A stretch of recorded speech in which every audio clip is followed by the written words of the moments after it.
sa ating pong scripture reading, ipagpapatuloy po natin ang pagbasa natin sa Daniel chapter 4. Daniel chapter 4. The last time na binasa po natin yung the whole chapter. Pero this time around, mag-start lang tayo sa verse 19 nitong Daniel chapter 4. Kaya kung nandoon na po kayo, simulan ko na ang pagbasa, verse 19. Then Daniel, whose name was Belteshazzar, was astonished for a time, and his thoughts troubled him. So the king spoke and said, Belteshazzar, do not let the dream or its interpretation trouble you.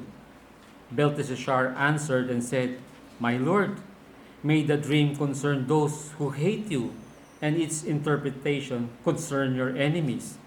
The tree that you saw, which grew and became strong, whose height reached to the heavens, and which could be seen by all the earth, whose leaves were lovely, and its fruit abundant, in which was food for all, under which the beasts of the field dwelt, and whose branches the birds of the heaven had their home.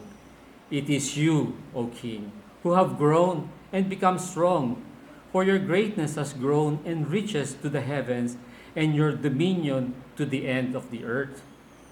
And inasmuch as the king saw a watcher, a holy one, coming down from heaven and saying, Chop down the tree and destroy it, but leave its stump and roots in the earth, bound with a band of iron and bronze in the tender grass of the field.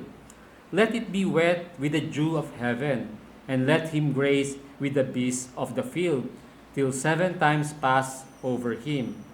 This is the interpretation, O king, and this is the decree of the Most High, which has come upon my lord the king. They shall drive you from men, your dwelling shall be with the field of the beasts, and they shall make you eat grass like oxen. They shall wet you with the dew of heaven, and 7 times shall pass over you, till you know that the Most High rules in the kingdom of men, and gives it to whomever he chooses. And inasmuch as they gave the command to leave the stump and roots of the tree, your kingdom shall be assured to you, after you come to know that heaven rules. Therefore, O king, let my advice be acceptable to you. Break off your sins by being righteous, and your iniquities by showing mercy to the poor. Perhaps there may be a lengthening of your prosperity. Verse 28, All this came upon King Nebuchadnezzar. At the end of the 12 months, he was walking about the royal palace of Babylon. The king spoke, saying, Is not this great Babylon that I have built for a royal dwelling by my mighty power, and for the honor of my majesty? While the word was still in the king's mouth, a voice fell from heaven. King Nebuchadnezzar, to you it is spoken, the kingdom has departed from you, and they shall drive you from men, and your dwelling shall be with the beasts of the field.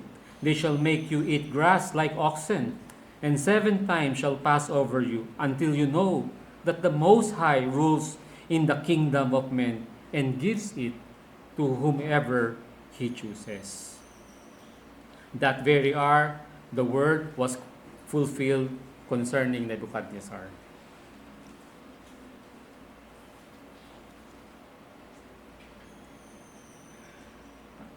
Dito sa Daniel chapter 4, nakarecord yung kapansin-pansin na transformation o pagbabago sa buhay ni Nebuchadnezzar.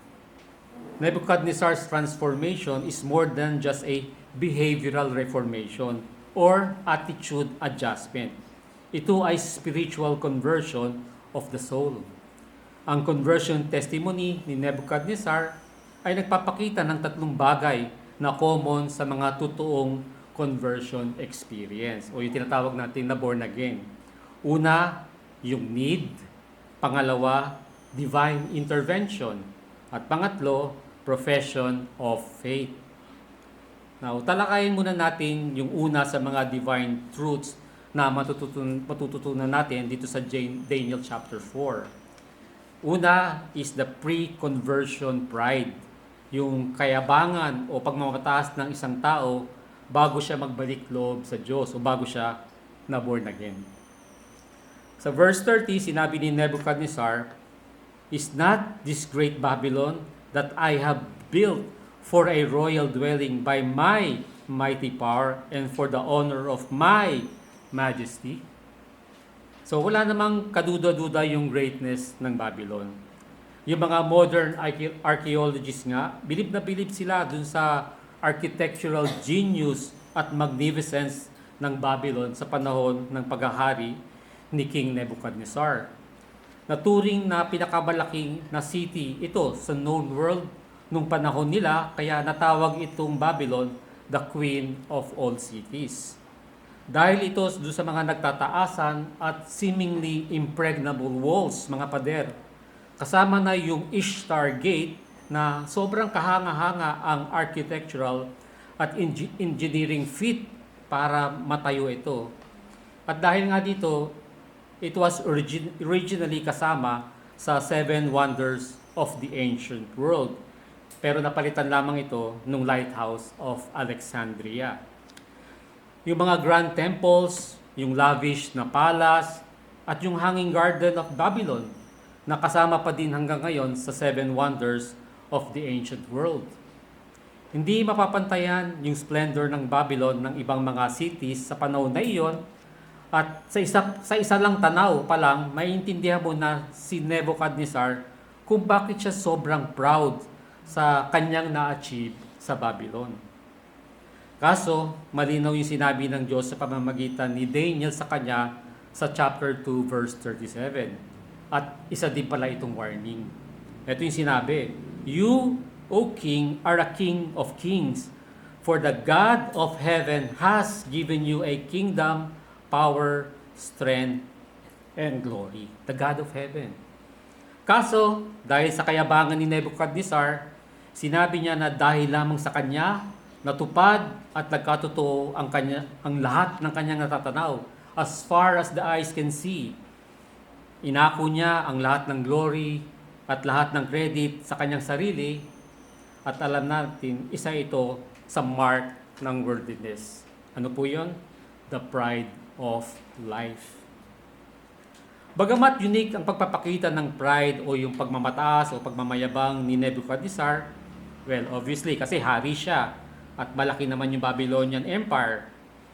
At siyempre, hindi naman tayo mga hari, wala naman tayong mga empire, pero pride pa din ang common, whether sa hari o sa kahit sinong tao, common siya na sakit sa mga makasalanan.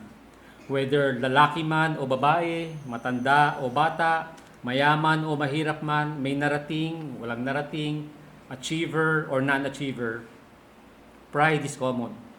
Kaso iisa lang ang hindi nagbabago sa spiritual na pagtingin ng Diyos. Ano yun? That God resists the proud but gives grace to the humble. 1 Peter 5 verse 5. Kailangan ni Nebuchadnezzar ng biyaya ng kababaang loob, ng humility. And unless God intervenes at baguhin ang puso ni Nebuchadnezzar, hahantong siya sa napakalaki at delikadong kapahamakan, a tragic eternity. Ganito ang sasapitin ng lahat ng mga makasalanan, lahat ng sinners. Only a divine intervention can change an otherwise certain destination. Ano yung certain destination para sa mga sinners? Obviously, hell.